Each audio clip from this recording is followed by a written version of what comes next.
आप दीपो भव में आप सबका हृदय से स्वागत है। नमो बुद्धाय। तो अपने ज्ञान मार्ग की साधना को आगे बढ़ाएंगे। आशा है आप लोग ज़रूर 10, 15, 20 मिनट जो भी आपसे आपको समय मिल रहा होगा, आप ध्यान कर ही रहे होंगे।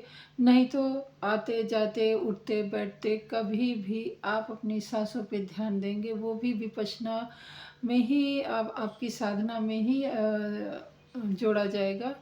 और जैसे कि बुद्ध जी ने अपने ज्ञान को मतलब सिर्फ उन्होंने तो उपदेश ही दिया था। बाद में जो भंते लोग हैं या जो उनके अनुयायी लोग थे, उन्होंने किस प्रकार से उनके सारे उपदेशों को, उनकी सारी क्रियाकलापों को उन्होंने कैसे ज्ञान प्राप्त किया, उन सबको एक ग्रंथ बना के, और उस ग्रंथ के माध्यम से हम छोटे छोटे भागों में उन्होंने विभाजित किया, जैसे शील, प्रज्ञा, पारमिताएं। और इस तरीके से वो छोटे छोटे भाग इसलिए बनाए गए जिससे कि हम साधारण जो मानव हैं, जो अपने गृहस्थ जीवन में भी कुछ बुद्ध के ज्ञान का लाभ उठाना चाहते हैं, तो वो छोटी छोटी बातों को ध्यान में रख के हम लोग अपना जीवन सुधार सकते हैं। तो जैसे कि अभी हम श्रृंखला चल रही है, पहले थी दान की, फिर दूसरा ज्ञान की, और फिर वीर की थी तीसरी प्रज्ञा, और इसी प्रकार ये चौथी प्रज्ञा है जो कि हमारा प्रज्ञा के ही पारमिताओं में ही ये प्रज्ञा आती है। प्रज्ञा मतलब अपना विवेक, अपना ध्यान, अपना ज्ञान और अपनी जागरूकता को एक तरीके से नया मोड़ देना। हम लोग देखते तो सब कुछ है, समझते भी सब कुछ है, और परंतु प्रकृति किस तरीके से चाह रही है शायद हम लोग उस तरीके से नहीं समझ पाते हैं। तो प्रकृति से हम कैसे जुड़ें, और अपनी सांसों के माध्यम से हम अपने अंदर की प्रकृति को कैसे जानें, हम अपने अंदर के ब्रह्मांड को कैसे जानें, ये सब हमें सिर्फ किसके द्वारा पता चलता है? सांसों के माध्यम से ही। और सांसों को ध्यान देने के लिए कुछ थोड़ा सा अपने को समय निकालना पड़ता है, जो कि गृहस्थ जीवन में नहीं है। इसके लिए गोयनका आचार्य गोयनका जी ने, जो गुरु गोयनका जी बोल लीजिए, सत्यनारायण गोयनका जी ने बहुत विपश्यना केंद्र बनाए, क्योंकि उनको इस विपश्यना से जो जीवन उन्होंने उनको मिला, वो मतलब वो अपने आप को धन्य मान गए इस विद्या को, इस विपश्यना को अपने जीवन में उतार के।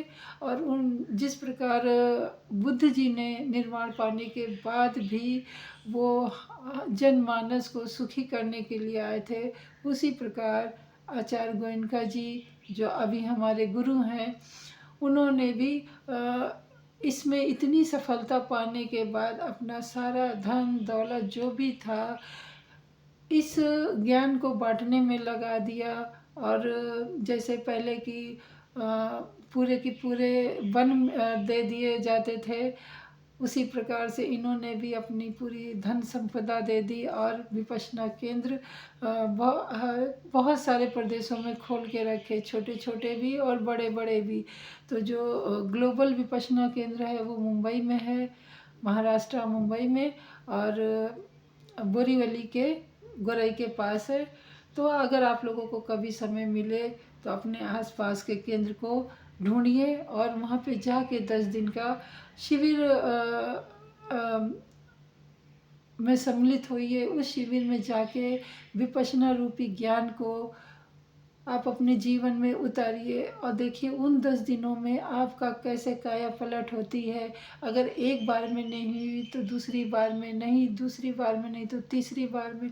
परंतु जो जिज्ञासा का बीज आपको विपश्यना केंद्र में पड़ेगा, वो शायद ही घर में नहीं पड़ता, हम लोग उतना महत्व भी नहीं दे पाते हैं।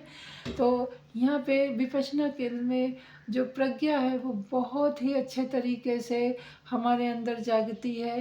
प्रज्ञा मतलब हमारा विवेक। हमारा विवेक उस प्रकार से सोचने और समझने लगता है जैसे कि प्रकृति हमें चाहती है, जैसे कि प्रकृति हमें दिखाना चाहती है। प्रकृति क्या चाहती है कि हम लोग सुखी रहें, हम लोग सामंजस्य बना के रखें हर एक किसी के साथ, क्योंकि हर कोई यहाँ पे स्थायी रूप से तो रहेगा नहीं। सब लोग आते हैं, सब लोग जाते हैं, सब एक तरीके से इस प्रकृति में, इस सृष्टि में मेहमान ही बन के आते हैं। हम भी लोग मेहमान ही हैं। आधा जीवन कट गया, मतलब थोड़े दिन ऐश कर लिए हैं इस धरा पे, इस सृष्टि में, बस थोड़े दिन और शेष है। तो जो थोड़े दिन शेष हैं, क्यों ना आधे दिन जिंदगी तो हमने अज्ञानता में काटी। अब जो ज्ञान मिला है, कम से कम जो हमें सुख मिला है, जो हमें आनंद मिला है, उस आनंद को क्यों ना हम दोनों हाथों से, जहाँ से मिला है सृष्टि में, उसी सृष्टि के लोगों को बांटे। ऐसी ऐसा विवेक जागेगा, ऐसी जो कल्पना है, एक स्वस्थ कल्पना आपके मस्तिष्क में जागेगी, और आपका मन ऐसा द्रवित होगा किसी के भी दुख को देख के, कि लगेगा कि बस कैसे चाह पाऊँ तो इसके दुख को दूर कर दूँ। तो इस समय मैं समझ सकती हूँ, जबकि मैं तो बुद्ध जी के जो ज्ञान है उसके बूंद के भी 100वां बूंद कर लो तो उस बराबर नहीं हूँ। फिर भी इतनी अगर करुणा मेरे अंदर आ सकती है, तो बुद्ध के हृदय में कितनी करुणा होगी। तो अगर जिसने भी ये बुद्ध, आप बुद्ध को माने ना माने कोई ज़रूरी नहीं है, कम से कम आप अपनी सांसों को तो मानते हैं। अपनी सांसों को ही ध्यान में रखते हुए अपने शरीर के अंदर उतरिए और जानिए आपका शरीर क्या चाहता है। जब वहाँ से एक करुणा निकलेगी, जब वहाँ से आपके ज्ञान की प्रज्ञा जागेगी, तब देखना आपका जीवन कैसे बदल जाता है। तो ये थी प्रज्ञा पारमिता, बुद्ध जी के ही जो ज्ञान का एक स्रोत है। तो आशा है आप लोगों को प्रज्ञा के विषय में थोड़ा सा जानकारी मिली होगी। तो मिलते हैं अगली वीडियो में, तब तक के लिए नमो बुद्धाय। मंगल हो आपका भी, हमारा भी, और सृष्टि के समस्त प्राणीजनों का मंगल ही मंगल हो, ऐसी हृदय में हमेशा कामना रखें।